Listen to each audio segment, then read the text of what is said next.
Hello friends, welcome to Study Khajana. My name is Seema Shrivastava. Today we will discuss about Dalton's law of partial pressure and kinetic molecular theory of gases. And chapter is states of matter. States of matter में हमने काफी laws discuss करे थे, तो आज जो हम discuss करने जा रहे हैं वो है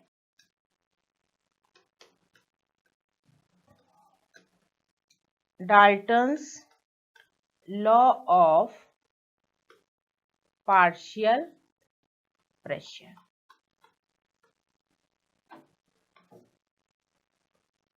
ठीक है, तो this law was formulated by Dalton's in 1801. क्या था, पहले हम इसकी डेफिनेशन लिख लेते हैं कि it states that the total pressure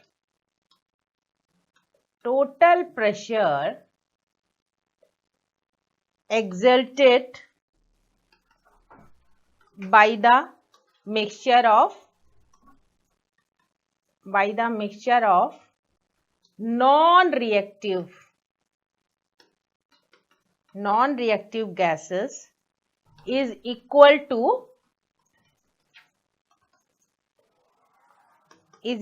to the sum of the partial pressure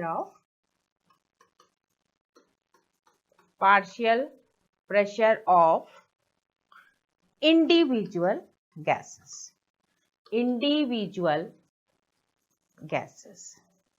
That is the pressure which these gases would exert if they were enclosed separately.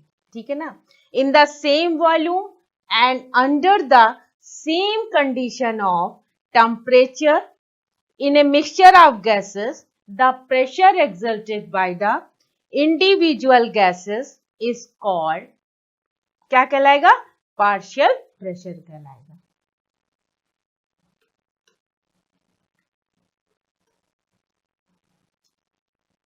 ठीक है, तो इट स्टेट्स दैट जो total pressure किससे exerted by the mixture of जो non reactive gas है उसका is equal to the sum of the partial pressure of individual gas. अगर हम इसे मैथमेटिकली रिप्रेजेंट करें, मैथमेटिकली यानी partial total pressure is equal to P1 plus P2 plus P3 at constant temperature and volume.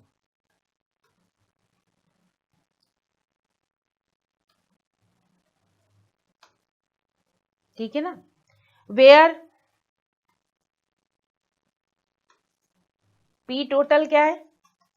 P total is the total pressure है,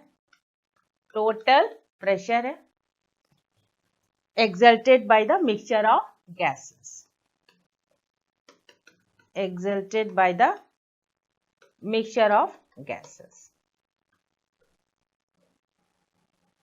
And P1, P2 क्या है? P1, P2 and P3 etc. are the partial pressure of gases.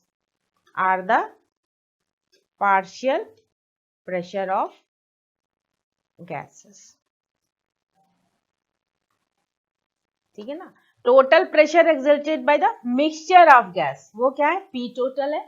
And P1, P2, P3 जो है वो partial pressure है gas का. ठीक है ना, पार्शियल प्रेशर ऑफ गैसेस. तो ये तो हुई बात Dalton's law of partial pressure की. अब हम इसको आगे और ले चलते हैं. अगर हम partial pressure in terms of mole fraction, इसके टर्म्स में बात करें तो कैसे निकालेंगे? ठीक है ना, तो इसके लिए suppose temperature is T, three gases enclosed in the volume V. 3 जो गैसेस थी, गैसेस इनक्लोज्ड हैं एक कंटेनर में जिसका वॉल्यूम V है, इन वॉल्यूम V, ठीक है। तो वो क्या करेंगी, exert pressure P1, P2, P3। तो दे exert pressure P1, P2 and P3, ठीक है। अब हमको सबको पता है कि जो आइडियल गैस है उसका फॉर्मूला क्या है, PV is equal to nRT।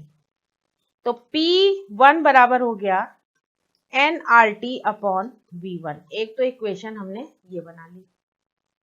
सबको पता है ना आइडियल गैस क्या होती है, कल पढ़ाया था, इसके पहले वाले लेक्चर में देखिए। अगर हम P2 की बात करें, केवल प्रेशर को लेकर चले तो वॉल्यूम नीचे आ जाएगा, यानी हमको पता है PV is equal to nRT। अगर हम P लिखे तो क्या हो जाएगा, nRT अपॉन V। ऐसे ही तो फॉर्मूला बनेगा ना। तो P1 is equal to nRT upon V1। अगर हम P2 की बात करें तो nRT अपॉन V2 हो जाएगा। P3 की बात करें यानी partial pressure third is equal to nRT upon V3, ठीक है। तो यहाँ N1, ये N2, N3। N1, N2, N3 क्या है, number of moles, where N1, N2, N3 हैं, ये नंबर ऑफ मोल्स हैं, ठीक है।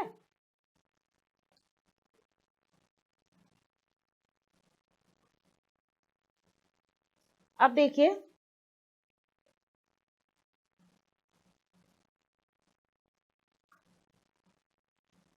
ये देखिए, हाँ ये नंबर ऑफ मोल्स हो गए। तो P टोटल प्रेशर क्या हो जाएगा, P टोटल बराबर हो जाएगा P1 plus P2 plus P3।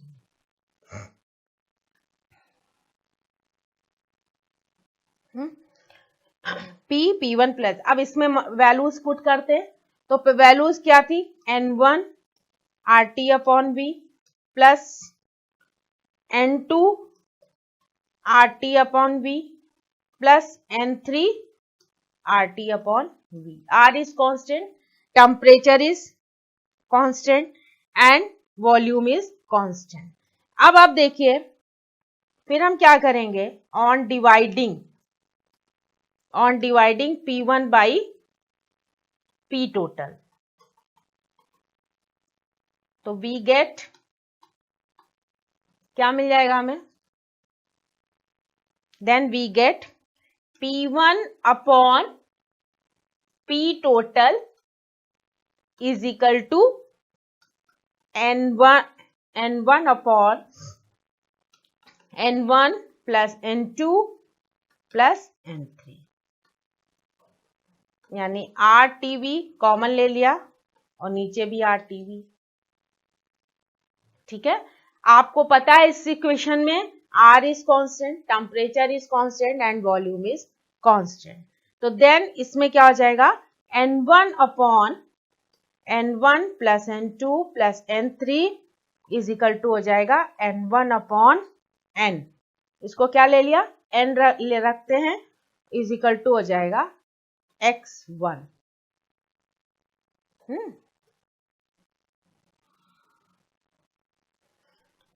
अब हम देखते हैं कि वेयर N बराबर क्या होता है, N1 plus N2 plus N3, तो यहां पर N हो गया, ठीक है ना। X1 क्या होता है, X1 is called mole fraction, X1 is called mole fraction, ठीक है ना, ऑफ फर्स्ट गैस, ये हो गया, ठीक है ना। अब इसी तरीके से similarly for other two gases, उसके लिए भी निकालते हैं। तो अदर टू गैसेस निकालने के लिए वी कैन राइट व्हाट, बताइए, अभी तो पूरा हमने एक्सप्लेन करा है। वी कैन राइट दस P1 बराबर क्या होगा, X1 P टोटल, यही तो हुआ ना, यहां ऊपर देखिए, ये यहां पर इक्वेशन बन गई कि P1 बराबर X1 P total. Similarly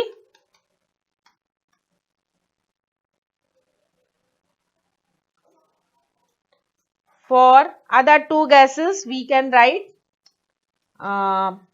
P1 is equal to X1 P total, ठीक है ना।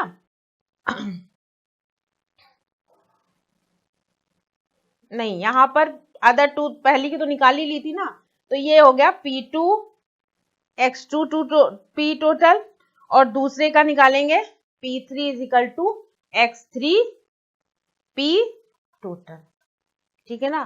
तो 10 ए जनरल इक्वेशन क्या मिलेगी, general equation can be written as P1 is equal to X1 total, P total, ये आपका निकल आया।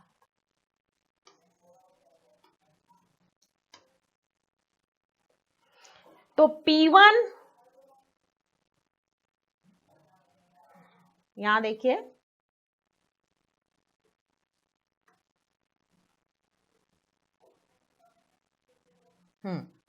अब देखिए कि वेयर P1 एंड X1 ये क्या है, partial pressure and mole fraction, partial pressure, ये पार्शियल प्रेशर है, एंड मोल फ्रैक्शन, ठीक है ना, of first gas respectively, first gas respectively, ठीक है ना। अब आप देखिए, if total pressure of a mixture, अगर हम टोटल प्रेशर की बात करें, if total pressure of a mixture of gases is known,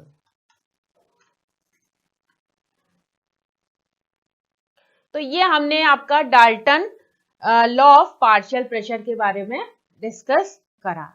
आप पूरा देखिए यहां से कि P टोटल बराबर पार्शियल प्रेशर, टोटल बराबर पार्शियल प्रेशर 1 2 3, ठीक है ना, at constant temperature and volume पर लिया, वेयर P टोटल क्या है, टोटल प्रेशर है, exerted by the mixture of gases, and P1 P2 P3 जो है वो are the partial pressure of the gases है।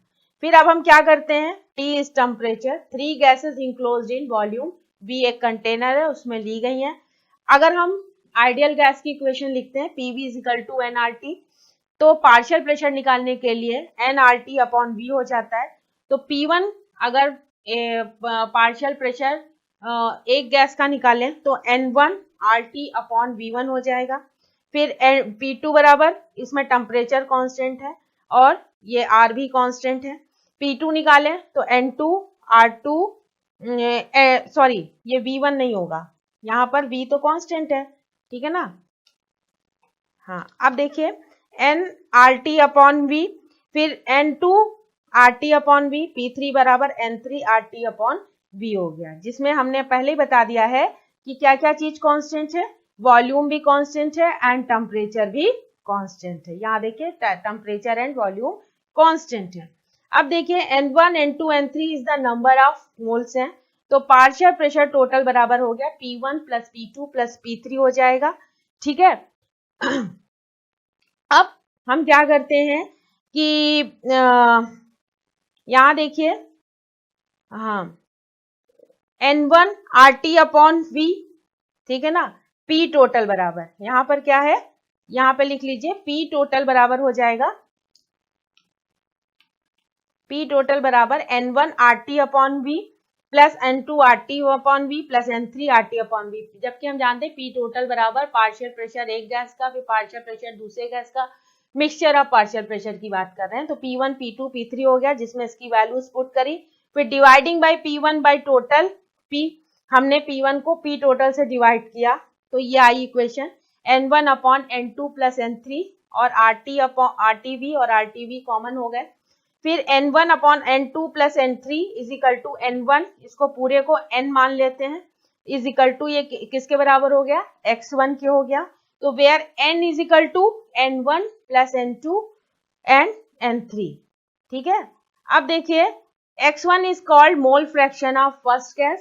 Similarly for the two gases we can write P2 is equal to X2 P total, P3 बराबर X3 P total के लिए भी हम equation ऐसे ही लिख सकते हैं। तो the general equation can be written as P1 is equal to X1 P total, ठीक है ना। तो ये आपकी हमने डिस्क्राइब करा कि Dalton's law of partial pressure. अब हम डिस्क्राइब करेंगे, चलिए अब हम, ये तो हो गया डाल्टन्स का पार्शियल प्रेशर लॉ के बारे में बातचीत हो गई हमारी। अब हम बात करेंगे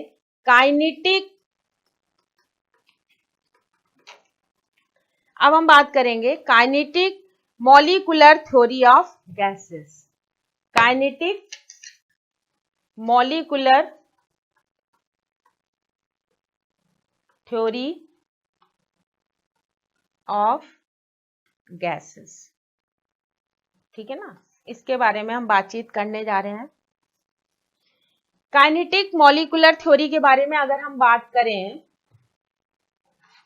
कि assumption of postulates of kinetic theory, molecular theory of gases के बारे में हम कुछ बातचीत करने जा रहे हैं कि these postulates are related of an atom and molecules which cannot be seen, हमें atoms कभी दिखाई नहीं देते हैं, hence it is said to provide a microscopic model of gases, ठीक है। तो उसके बारे में जो assumption किया गया है, जो postulates हैं और जो एजम्पशन है काइनेटिक थ्योरी के बारे में, वो एक एक करके हम बताते जा रहे हैं कि गैसेस कंसिस्ट ऑफ, जैसे एक ये मान लीजिए इसमें गैस है, ठीक है ना, तो इसमें गैस भरी हुई है, ये गैस के पार्टिकल्स हैं, ठीक है ना। तो gases consist of large number of identical particles, उसमें ज्यादातर सारे पार्टिकल्स कैसे होते हैं, आइडेंटिकल होते हैं, वो चाहे एटम हो चाहे मॉलिक्यूल्स है, and that are so small, वो जो कि हम नेकेड आई से नहीं देख सकते हैं, and so for on the average that the actual volume of जो इसका होता है पार्टिकल्स का, वो नेग्लेजिबल होता है, ठीक है ना। Actual volume of the molecule is negligible. First है कि गैसेस जब नेग्लेजिबल हो जाएगा तो क्या होगा कि इससे ये होता है, this assumption explain that great compressibility of gases, gases का नेचर क्या होता है, गैसेस कैन बी कंप्रेस्ड, हम गैस को कंप्रेस कर सकते हैं। तो उसके लिए पहला पॉइंट ये है कि gases of large number of identical particles, ठीक है ना, एटम्स हैं जो गैसेस में क्या प्रेजेंट होते हैं, मॉलिक्यूल्स या atoms, molecules that are so identical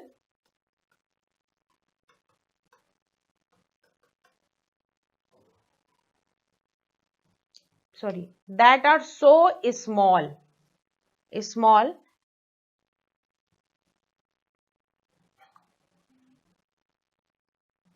identical particles that are so small and so far apart on the average that the actual जो वॉल्यूम होता है, that the actual volume of the molecule is negligible, molecule is negligible, ठीक है ना। तो ये इससे क्या पता चलता है, अगर वो नेग्लेजिबल है, वॉल्यूम नेग्लेजिबल है, तो क्या पता चलता है कि is comparison to the empty space between them, so they are considered as point masses.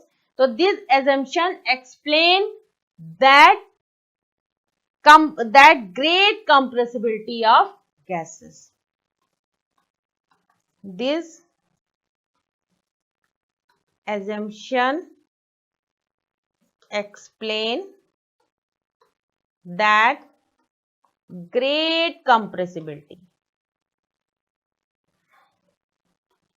आप सबको गैस की प्रॉपर्टी पता ही है, ग्रेट कंप्रेसिबिलिटी, अंडरलाइन कर लीजिए, ऑफ गैसेस, क्योंकि वॉल्यूम क्या है इसका, नेग्लेजिबल है। सेकेंड पॉइंट की अगर हम बात करें, देयर इज, जैसे मॉलिक्यूल्स क्या होते हैं, मूवमेंट होता रहता है उनमें, पार्टिकल्स में क्या है, ये है पार्टिकल्स, तो इनके बीच में जो एटम या मॉलिक्यूल है, गैस में क्या है, एटम और मॉलिक्यूल से मिलकर बने होते हैं, तो ये क्या होते हैं कि ऑलवेज मूव करते रहते हैं, ठीक है ना, ऑलवेज, इसीलिए कहा जाता है कि देयर गैस का कोई शेप और साइज नहीं होता है। तो there is no force of attraction, there is, इनके बीच में कोई भी फोर्स ऑफ अट्रैक्शन नहीं है, there is no force of attraction between the particles of the gases, between the particles of a gases, ठीक है ना, at ordinary temperature and pressure.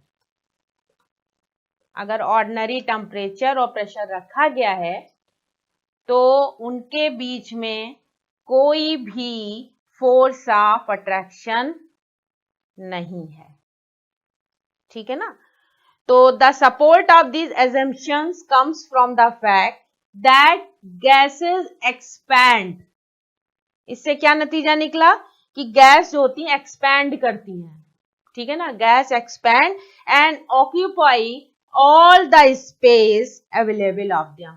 तो गैसेस रैंडमली इधर उधर मूव करती रहती हैं, गैस एक्सपैंड, क्या हो रहा है, ये एक्सपैंड हो रही है, ठीक है ना। तो आप लिख सकते हैं कि दिस assumption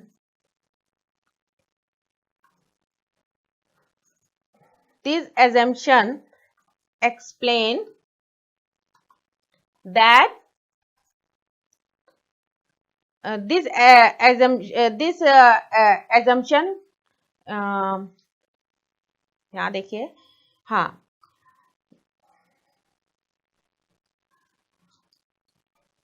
इसको इस ढंग से आप कर सकते हैं कि the assumption, the fact that gas expand, the gas expand and occupy all the space available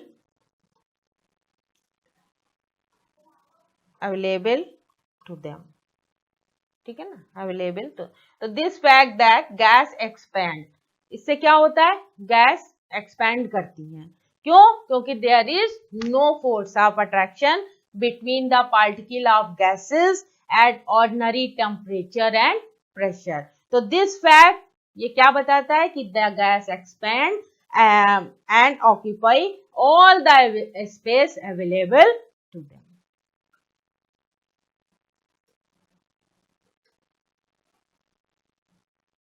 ठीक है ना। फिर हम बात करेंगे कि रैंडम मोशन की, रैंडम मोशन, ठीक है ना, कि पार्टिकल ऑफ गैसेस जो होते हैं वो are always in constant and random motion, particles of gases are always in constant and random motion. इधर उधर पार्टिकल्स इसके रैंडमली मूव करते रहते हैं, ठीक है ना। इफ द पार्टिकल वर, अगर पार्टिकल रेस्ट पोजीशन में आ जाए, रैंडमली मूवमेंट नहीं होगा, या तो उसकी फिक्स पोजीशन हो जाएगी, जबकि ये गलत है। तो गैस की कोई फिक्स पोजीशन नहीं होती है, तो वो हमेशा क्या करते हैं, रैंडमली मूवमेंट करते रहते हैं, जिसके कारण उसकी कोई फिक्स्ड पोजीशन नहीं है। और इफ द पार्टिकल वर, अगर रेस्ट आ जाए या फिर occupied fixed position, then it will occupy fixed position and then a gas would have had a fixed shape हो जाएगा, उसका क्या हो जाएगा, fixed shape, and it is not observed. तो लिख लीजिए कि if the particles were at rest, ठीक है ना, and occupied fixed position,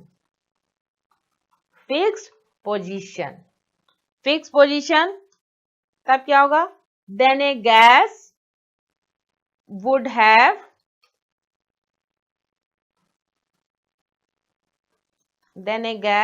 have fixed shape होना चाहिए तब, जबकि ऐसा नहीं है, which is not observed, जो कि ऑब्जर्व नहीं किया गया है, which is not observed। तो आपको अगर कोई पूछे कि गैस का क्या फिक्स्ड शेप है, नो, क्योंकि पार्टिकल जो गैस के होते हैं वो रैंडमली मूवमेंट करते रहते हैं और always is constant and random motion, ये इसका आंसर है, ठीक है ना। फिर नेक्स्ट है कोलाइड। गैस क्या करते हैं, जब मोशन में होते हैं तो दे कोलाइड टू ईच अदर, ठीक है ना। Particle of gas move in all direction. अगर आप गैस को देखिए, आप कहीं पे एक कोई इंसेंस ऑफ स्टिक बर्न करिए तो आपको उसकी जो स्मेल है चारों तरफ दिखाई महसूस करेंगे। क्यों महसूस करेंगे, क्योंकि particle of gases randomly movement in each direction, there is no force of attraction, ठीक है ना। तो particle of gas move in all possible in straight line during their random motion. तो रैंडम मोशन होता है तो दे कोलाइड, तब क्या हो जाएंगे, कोलाइड, आपस में लड़ेंगे, ठीक है ना। दे कोलाइड विथ ईच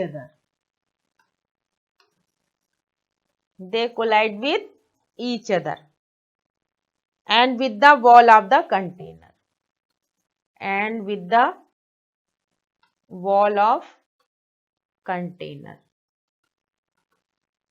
ठीक है ना। तो ये गैस जो मूवमेंट हो रहा है उसमें एक एनर्जी लग रही है जिसे हम कहते हैं काइनेटिक एनर्जी। काइनेटिक एनर्जी के कारण इनका मूवमेंट पॉसिबल है। अगर काइनेटिक एनर्जी जीरो हो जाएगी तो there will be no movement.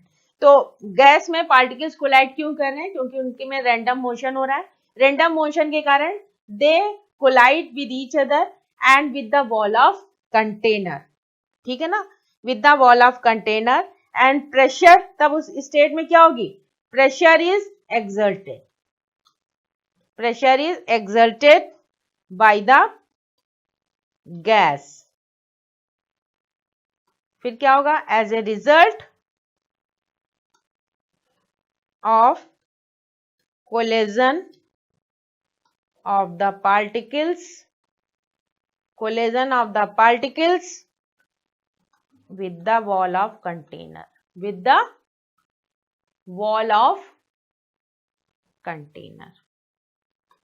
आप देखिए, आप कभी कभी आपको घर में जोर से हवा आती है तो जब आप डोर क्या होता है उसमें अचानक से बंद हो जाता है, क्यों, क्योंकि उसमें क्या हो रहा है, जो पार्टिकल है एयर में वो क्या कर रहे हैं, वो रैंडमली मोशन में है, they collide to each other and क्या करते हैं, वो एक प्रेशर एक्सर्ट करते हैं डोर पर, ठीक है ना, और जिससे कि दरवाजा अपने आप या डोर अपने आप क्लोज हो जा रहा है। तो इसको कहते हैं they collide with each other and with the wall of container pressure is exerted by the gas as a result of collision of the particle. Particle आपस में कोलाइड कर गए हैं with the wall of container. ठीक है, चलिए फिर है एक और पॉइंट है कि collision of the gas molecules are perfectly elastic. Collision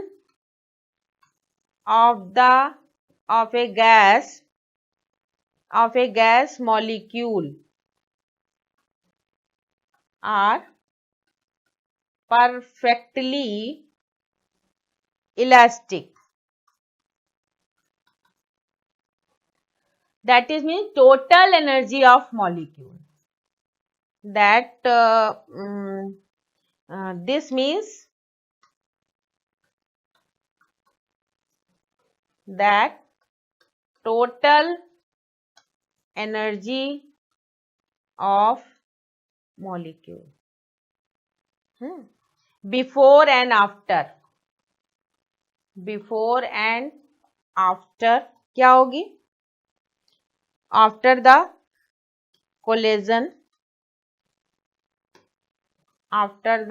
collision remain same.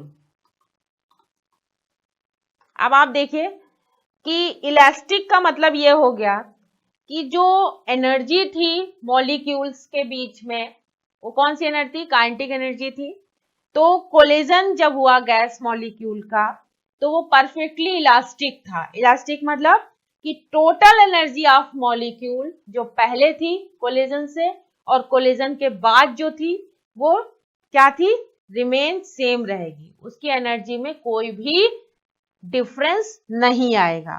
तो there may be exchange of energy between colliding molecules. Their individual energies remain constant. जो उसकी इंडिविजुअल एनर्जी थी वो भी कांस्टेंट थी. लिख सकते हैं कि there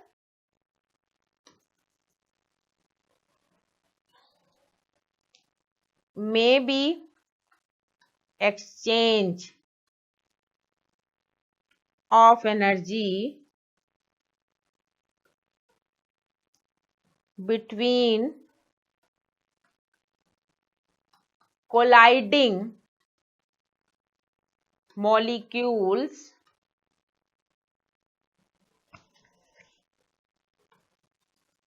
their individual energy may change, but the sum of their energies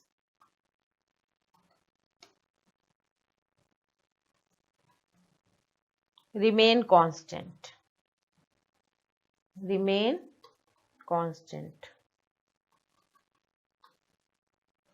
जब वो कोलाइड कर रहे थे तो जो मॉलिक्यूल्स की इंडिविजुअल एनर्जी थी उसमें तो चेंज हुआ, लेकिन जो टोटल एनर्जी हुई बिफोर एंड आफ्टर वो रिमेन सेम रहेगी. उसकी एनर्जी में कोई भी डिफरेंस नहीं आएगा. ठीक है ना. तो but the sum of the energy remain constant. उसकी एनर्जी क्या रहेगी? हमेशा कांस्टेंट रहेगी. If there were loss of kinetic energy, अब क्या देखते हैं इसमें? If there were loss of kinetic energy, तब क्या होगा? तो the motion of molecule will stop. तब तो मोशन पॉसिबल नहीं है. तो the motion of molecules will stop. ठीक है ना. उसकी मोशन तुरंत रुक जाएगी, मतलब वो मूव करना बंद कर देंगे. And gases will settle down.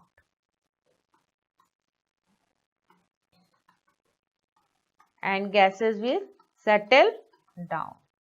ठीक है ना. तो ये तो हुआ काइनेटिक एनर्जी से रिलेटेड. ये वाला जो कॉन्सेप्ट दिया हमें कि काइनेटिक एनर्जी में क्या गैस रैंडमली मोशन में है. मोशन में क्या है कि जो जब मोशन में थे तो उनकी जो इंडिविजुअल एनर्जी थी वो कुछ चेंज हुई, लेकिन जब सम ऑफ एनर्जी की बात करें, जब कोलाइड करें, तो उनकी बिफोर और आफ्टर जो एनर्जी थी वो रिमेन कांस्टेंट रही।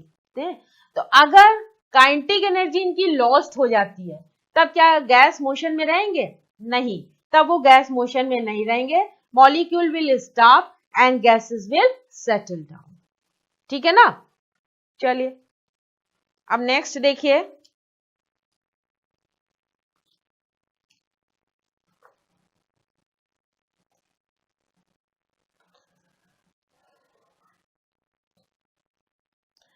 कि at any particular time different particle in the gas have different speed and they are different kinetic energies। ठीक है ना? कि एक पर्टिकुलर टाइम में डिफरेंट पार्टिकल की डिफरेंट काइनेटिक एनर्जी है। ठीक है ना?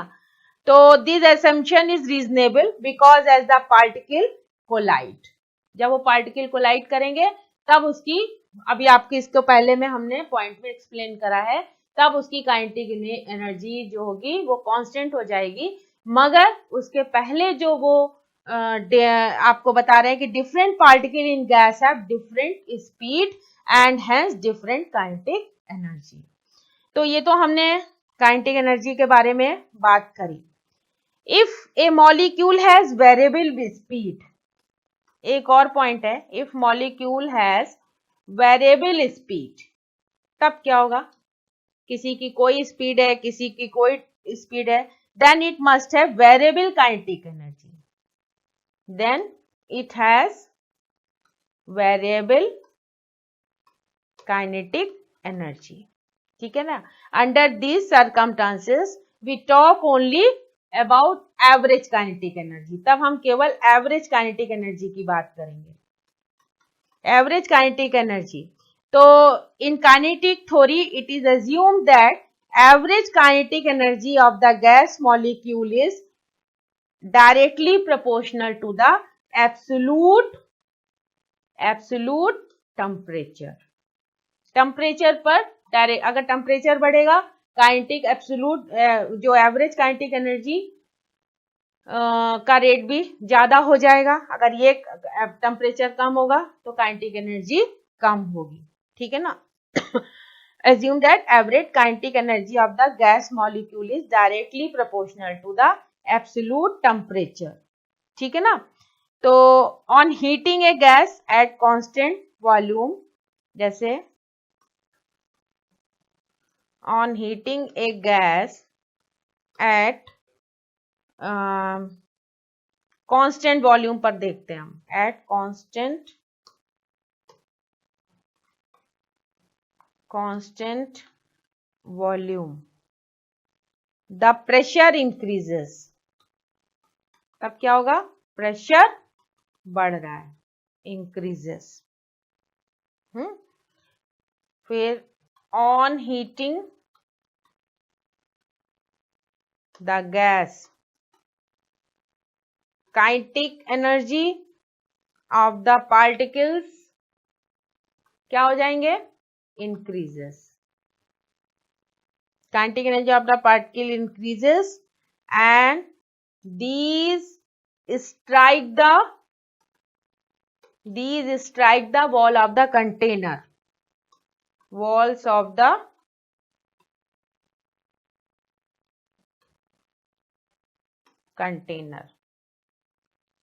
container। तो more frequently thus exerting more pressure।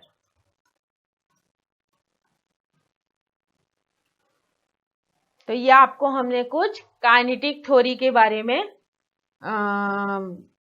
कुछ एजम्पशन जो करा गया था काइनेटिक थ्योरी के बारे में, गैस के बारे में, उसको हमने बताया है कि कैसे कोलाइड होते हैं, कैसे रैंडमली मोशन होता है, वॉल्यूम कांस्टेंट होता है तो प्रेशर इंक्रीज करता है, काइनेटिक एनर्जी कब ज्यादा होती है, कैसे इंडिविजुअल जो पार्टिकल्स होते हैं उनका टेम्परेचर तो बढ़ जाता है, मगर जो टोटल टेम्परेचर की बात करें तो वो रिमेन कांस्टेंट रहता है, क्योंकि एक हमने बताया था कि कोलिजन ऑफ गैस जब वो कोलाइड करते हैं, तो जब collision of gases are perfectly elastic, तो ये कुछ कॉन्सेप्ट हमने आपको दिया है, ठीक है ना।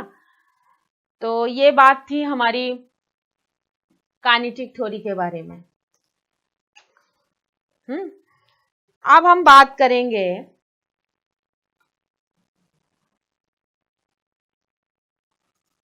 Behaviour of real gases, deviation from ideal gas behaviour.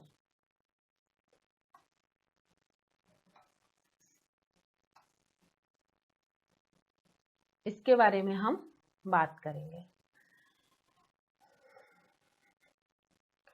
तो बिहेवियर ऑफ, अगर हम रियल गैस की बात करें तो हमें पता है कि जो आइडियल गैस इक्वेशन क्या कहती है, आइडियल गैस इक्वेशन कहती है PV is equal to nRT, ठीक है ना। तो इसमें क्या है, actual pressure, volume, temperature, relationship of molecule.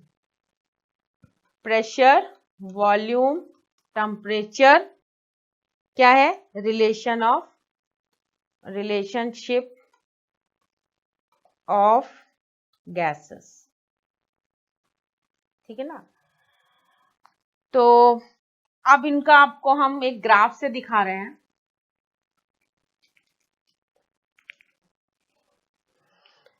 Ideal gas और रियल गैस, रियल गैस जो होती हैं वो आइडियल गैस की तरह बिहेव नहीं करती हैं। तो कैसे समझेंगे इसको, हमने एक प्लॉट ग्राफ ड्रॉ कर रहे हैं, PV वर्सेस प्रेशर, ठीक है ना। प्रेशर, वॉल्यूम, और इधर केवल क्या लिया है, प्रेशर लिया है, ठीक है ना। तो we plot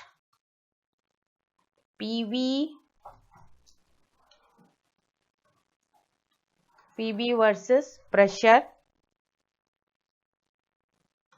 plot of gases because of constant temperature, PV will be constant। Boyle's law कहता है, ठीक है ना, बॉयल्स लॉ कहता है PV will be constant, Boyle's law, and PV versus P graph at all pressure will be straight line, ठीक है ना। मतलब कांस्टेंट टेम्परेचर पे लिया तो PV विल बी कांस्टेंट, जो कि Boyle's law, and PV versus P graph draw करा तो हमें इस तरीके से कुछ, ये है आइडियल गैस, एक स्ट्रेट लाइन मिलती है मुझे। क्यों, इसको हम एक्सप्लेन कर रहे हैं। तो इट कैन बी, इसमें क्या हुआ, स्ट्रेट लाइन मुझे मिली, ठीक है ना, कि अगर to test we plot PV versus P, plot of gases because of constant temperature, PV will be constant, ठीक है ना। तो एंड PV वर्सेस P पे जब हम ग्राफ ड्रॉ करते हैं तो हमें आइडियल गैस की एक स्ट्रेट लाइन मिल रही है। अब हम अगर बात करें रियल गैस की, तो it can be seen easily that at constant temperature PV versus P plot for real gases is not a straight line, यहाँ पे देखिए वही उसी गैस को हम फिर से दिखा रहे हैं। ये तो एक स्ट्रेट लाइन मिली, ये पीवी है, ये पी, तो इसमें एक ऐसे लाइन मिल रही है, एक ऐसे मिल रही है। इसका मतलब है कि अगर हम प्रेशर में थोड़ा भी चेंज करेंगे तो रियल गैस आइडियल गैस की तरह बिहेव नहीं करेंगी। प्रेशर कम ज्यादा करेंगे तो वो हमें स्ट्रेट लाइन नहीं देंगी, उसमें कुछ वेरिएशन आ जाएगा, ठीक है ना। एक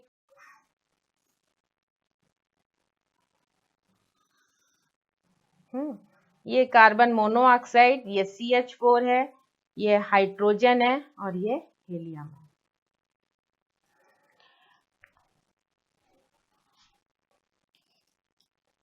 तो इसमें हम देख रहे हैं कि two types of curve are seen. एक ये कर्व मिल रहा है, एक ये कर्व मिल रहा है, ठीक है ना। तो in the curve of dihydrogen and methane, dihydrogen का कर्व मिल रहा है in the curve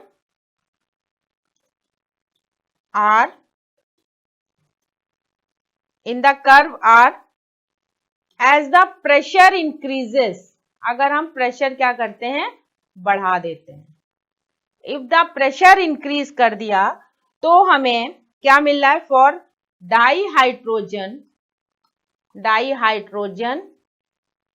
and helium, dihydrogen and helium, ठीक है ना। तो क्या हो जाएगा, एज द प्रेशर इंक्रीजेस, अगर हम प्रेशर इंक्रीज कर रहे हैं, देखिए प्रेशर यहां पर इंक्रीज हो रहा है, तो अगर हम प्रेशर इंक्रीज करते हैं, is the pressure increases the value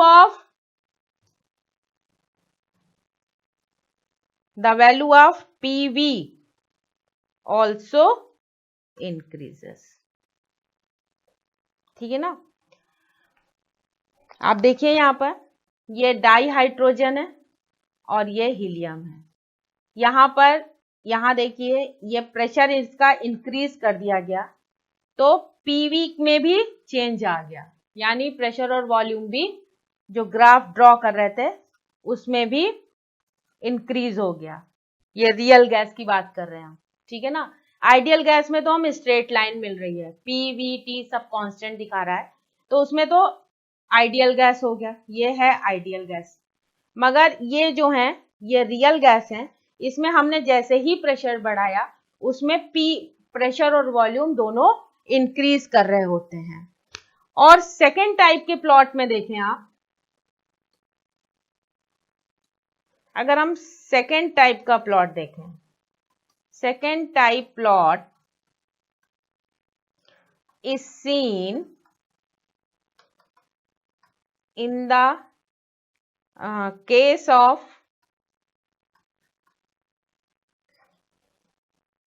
other gases,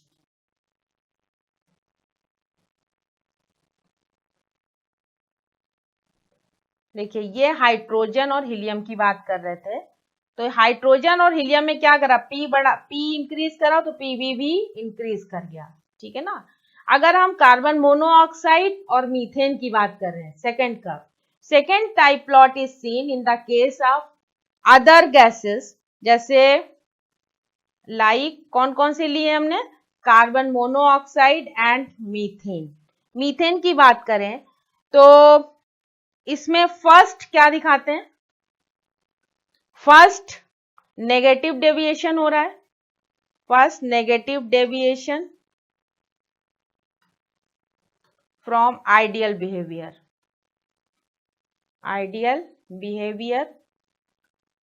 behaviour, and the PV will decreases with increase in pressure and reaches to minimum reaches to a minimum value. कैसे देखिए आप, फिर से हम देखते हैं कि इसमें पीवी इंक्रीज करा तो एक नेगेटिव डेविएशन दिखाई दिया, ठीक है ना। The second type of plot is seen in the case of gases CH4 and carbon monoxide है, ठीक है ना, carbon monoxide methane. In this plot first there is negative deviation, ये नेगेटिव नीचे की ओर जा रहा है, ठीक है, फ्रॉम आइडियल बिहेवियर को नहीं शो कर रहा है।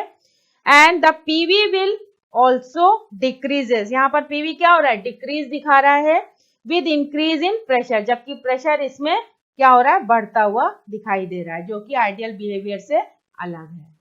तो ये दो हमने ग्राफ दिखाया है। Two types of curves are seen in the curve are as pressure increases for dihydrogen and helium. अगर हम प्रेशर इंक्रीज करते जाते हैं, यहाँ पे देखिए ये प्रेशर इंक्रीज हो रहा है, जैसे जैसे प्रेशर हम इंक्रीज करते जाते हैं the value of PV also increases, तो पीवी की भी वैल्यू जो होती है वो इंक्रीज करती हुई दिखाई दे रही है। जैसे जैसे हम प्रेशर इंक्रीज करते जाते हैं, ये देखिए प्रेशर हमने इंक्रीज करते गए और इसमें पीवी की वैल्यू भी इंक्रीज होती दिखाई दे रही है।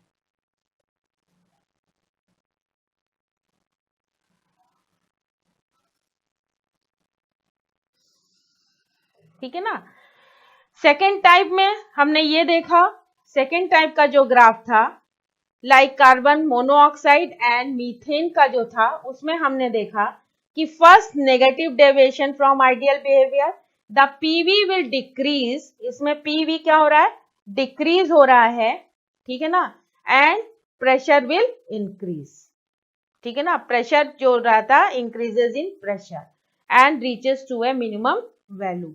तो ये क्या है, ये आइडियल बिहेवियर को शो नहीं कर रहा था, जबकि जो फर्स्ट जो हमने समझाया था आपको उसमें ये क्या है, आइडियल गैस शो कर रही है, ठीक है ना।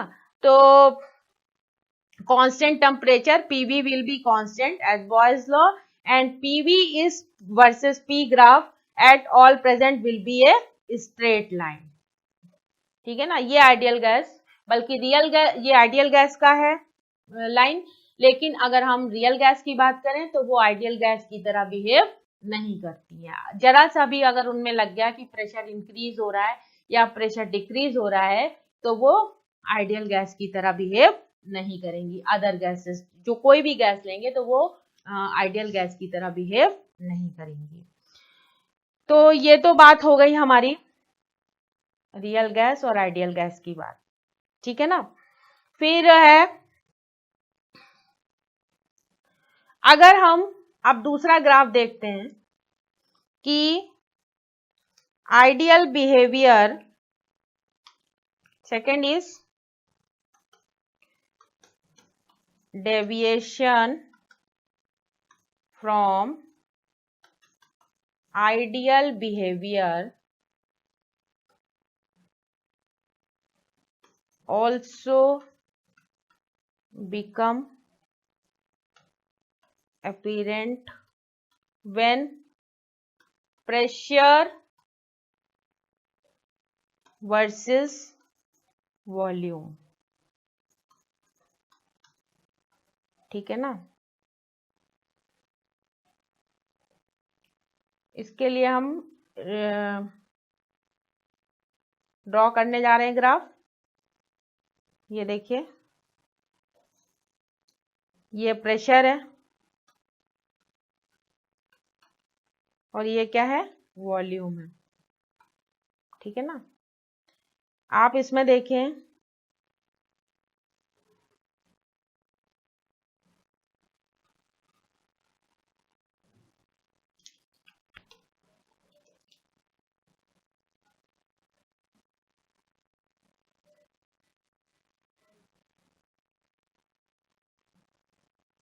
ये क्या है, रियल गैस है और ये क्या है, आइडियल गैस। ये हमने प्रेशर और वॉल्यूम के बीच में ग्राफ ड्रॉ करा है, ठीक है ना। कि अगर हम हाई प्रेशर लेते हैं, प्रेशर क्या है, हाई है, तो the measured volume is more than the calculated volume. ठीक है ना, तो measured volume is more than the calculated volume. अगर हम लो प्रेशर की बात करते हैं, लो प्रेशर, तो measured and calculated volume approaches each other. Measured and calculated volume approaches each other. ठीक है ना, तो it is found that real gases do not follow Boyle's law, Charles' law, Avogadro's law perfectly under all condition. किसी भी condition में वो real gas इसको नहीं फॉलो कर रही है. तभी तब देखिए आपको रियल गैस और आइडियल गैस में जो ग्राफ बनाते हुए हमने दिखाया है कि it is found that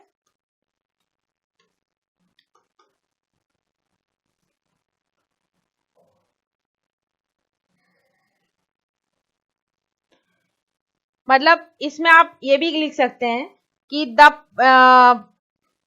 pressure versus volume plot of experimental data यानी real gas and that theoretical calculated from Boyle's law ideal gas should coincide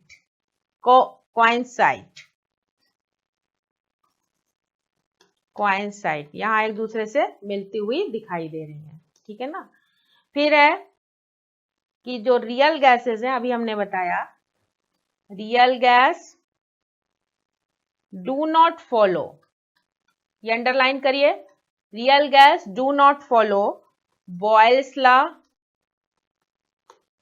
Charles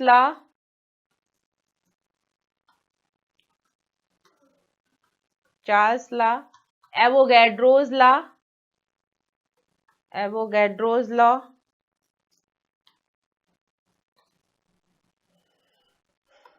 perfectly under all condition.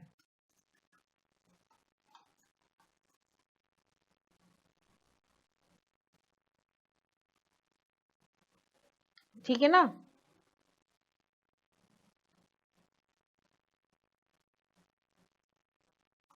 एक पॉइंट और note कर सकते हैं कि the pressure versus volume plot of experimental data यानी real gas and that theoretically calculated, दोनों को calculate किया गया फ्रॉम बॉयल्स लॉ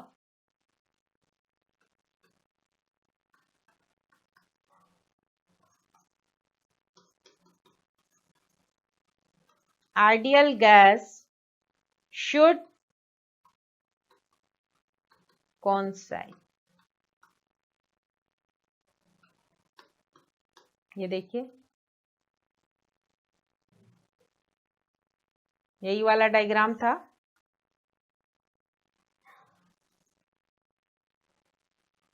ये यहाँ पे क्या हो रही, मिल रही हैं, तो ये रियल गैस है और ये क्या थी, आइडियल गैस. ये प्रेशर और ये है वॉल्यूम. ठीक है ना, अब हम बात करेंगे it is found that real gas do not obey the Boyle's law, Charles law and Avogadro's law. अगर हम बात करें why do gas deviated from the ideal behavior, why do gas deviated from the ideal behavior, या what are the conditions under which gas deviated from ideality. तो इसके लिए there is, first का answer है there is no force of attraction the assumption A is correct. जैसे why do, पहला है question कि why do gas deviate from the ideal behavior.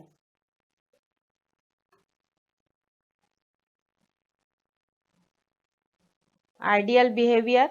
And second thing is why do, second is what are the condition, what are the condition under which gas says deviate from ideality.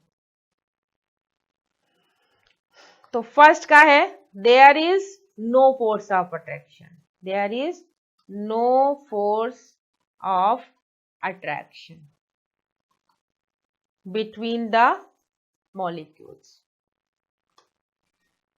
between the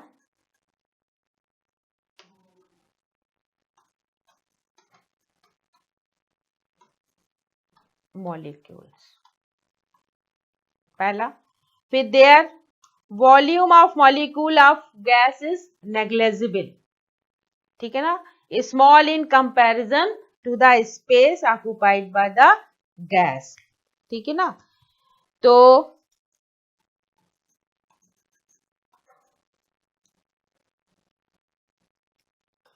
अगर ये पूछा जाए कि what are the condition under which gases deviate from ideality, तो इसके लिए क्या होगा कि वॉल्यूम जो होगा मॉलिक्यूल का, volume of the molecule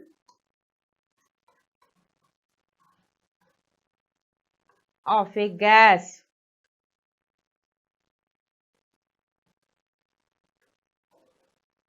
volume of the molecule gas is negligible, negligibly small in comparison to the occupied of the gas, to the occupied, जो कि हम पहले भी कई बार डिस्कस कर चुके हैं, occupied of the gas. तो assumption A is correct. A क्या है? There is no force of attraction between the molecule of gas. तो we know that gases do liquefied. Gas liquefied कब होती हैं? When it will be cooled and compressed. अगर कहा जाए आपसे कि गैस लिक्विफाइड कब होती है, तो द गैस नेवर लिक्विफाई कब नहीं होगी कि एजम्पशन ए इज करेक्ट क्या है कि there is no force of attraction, उनके बीच में कोई भी अट्रैक्शन नहीं है, and gas never liquefied. Liquefied के केस में क्या है, if we know that gas do liquefied, कब होंगी gas do liquefied when cooled, जब उन्हें ठंडा करा जाएगा, एंड कंप्रेस्ड, एंड कंप्रेस्ड. ठीक है ना, एंड कंप्रेस्ड. तो ये तो हुई, हमने कुछ बातें करी गैस से रिलेटेड. ठीक है ना. अच्छा, अब इसको और डिटेल में समझाने के लिए कि फोर्स ऑफ रिपल्शन भी लगता है मॉलिक्यूल्स के बीच में, जो कि बहुत ही पावरफुल होता है, एंड प्रिवेंट स्क्वेशिंग, स्क्वीश माने दबा देना, squishing of molecules in tiny volume. आई बात समझ में. तो दिस मीन्स दैट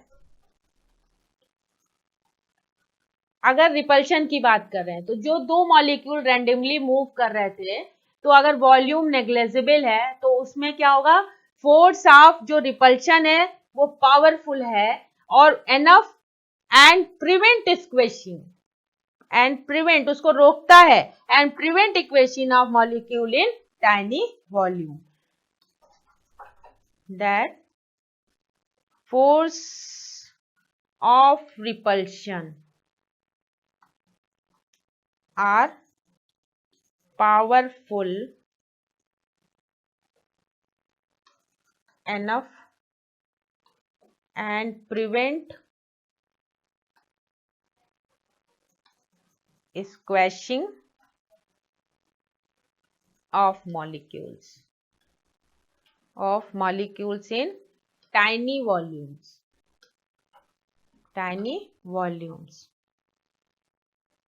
अगर if assumption, ये तो assumption A का था, अब if assumption B is correct, the pressure versus volume graph of experimental data real gas and that theoretical calculated from Boyle's law ideal जो गैस थी Boyle's law ideal gas should coincide, ठीक है ना। तो चलिए ये बात अब यहीं पर हमने इसको समझाई है और थोड़ा सा और एक्सप्लेन करना है मुझे, करीब आगे बात करते हैं कि real gases shows deviation from ideal gas law because molecules interact with each other. क्यों ऐसा होता है? क्योंकि उसमें मॉलिक्यूल्स इंटरैक्ट कर रहे होते हैं रियल गैस में आपस में। At high pressure molecule of gases are very close to each other. अगर हाई प्रेशर हम लें तो हाई प्रेशर में क्या हो जाएगा, मॉलिक्यूल्स जो होंगे molecules will be very close to each other, ठीक है ना। molecular interaction start operating.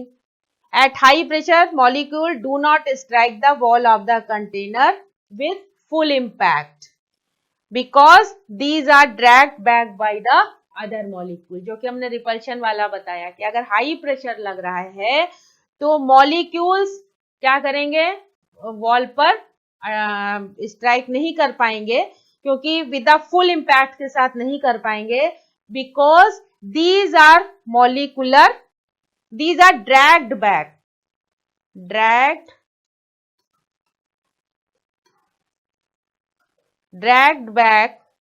by other molecules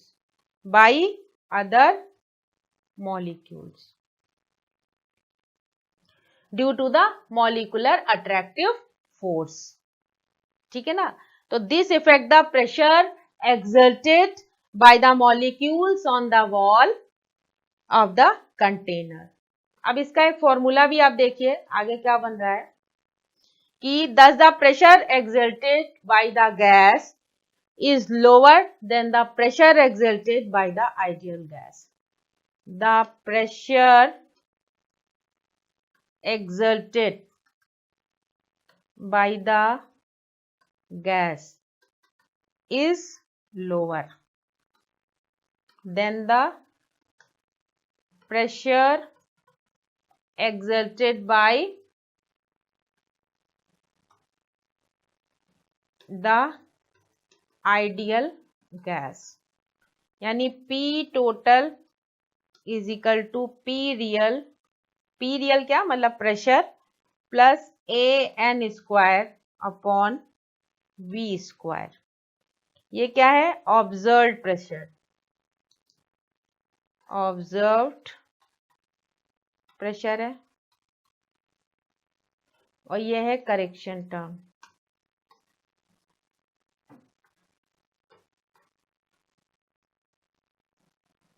ठीक है ना। ए क्या है इसमें, constant, A is constant.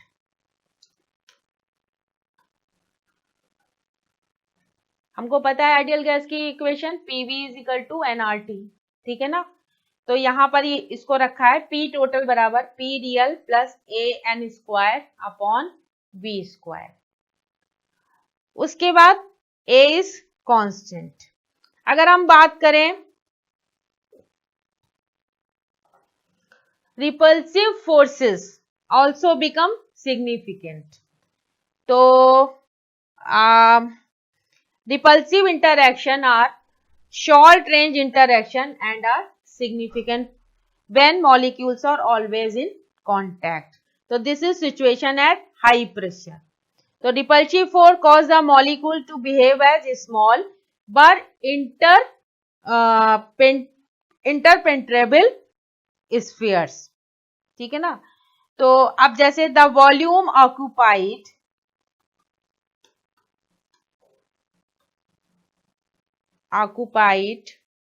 by the molecules also become significant because instead of moving in volume V,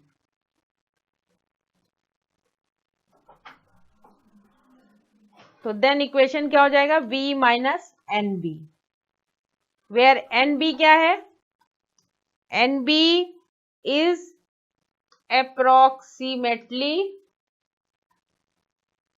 the total volume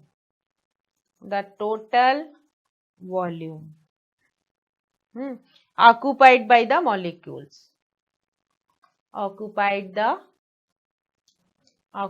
by the molecules. Here B is constant, B क्या है, constant है, ठीक है ना। तो हम इक्वेशन कैसे लिख सकते हैं, then equation will be P plus an square upon V square and V minus n b is equal to n R T.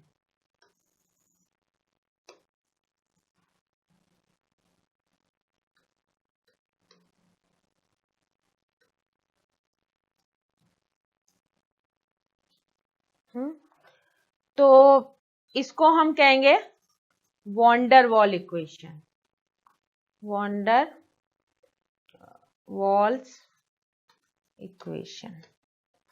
N क्या है, number of moles, a and b क्या है, constant, a and b is constant. तो ये तो बात हो गई, एक वॉन्डरवॉल इक्वेशन हमने बनाई, इस इक्वेशन को कहा वॉन्डरवॉल इक्वेशन, यानी P plus a n square upon V square, V minus n b is equal to n R T.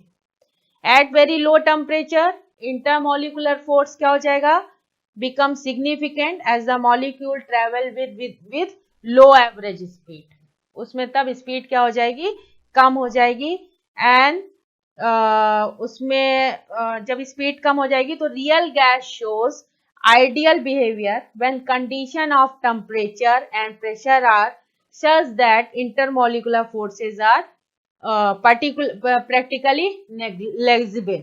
तो real gases show ideal behavior when pressure approaches zero. अगर pressure क्या हो जाएगा, zero हो जाएगा, तो real gas क्या करेंगी, the real gases shows ideal behavior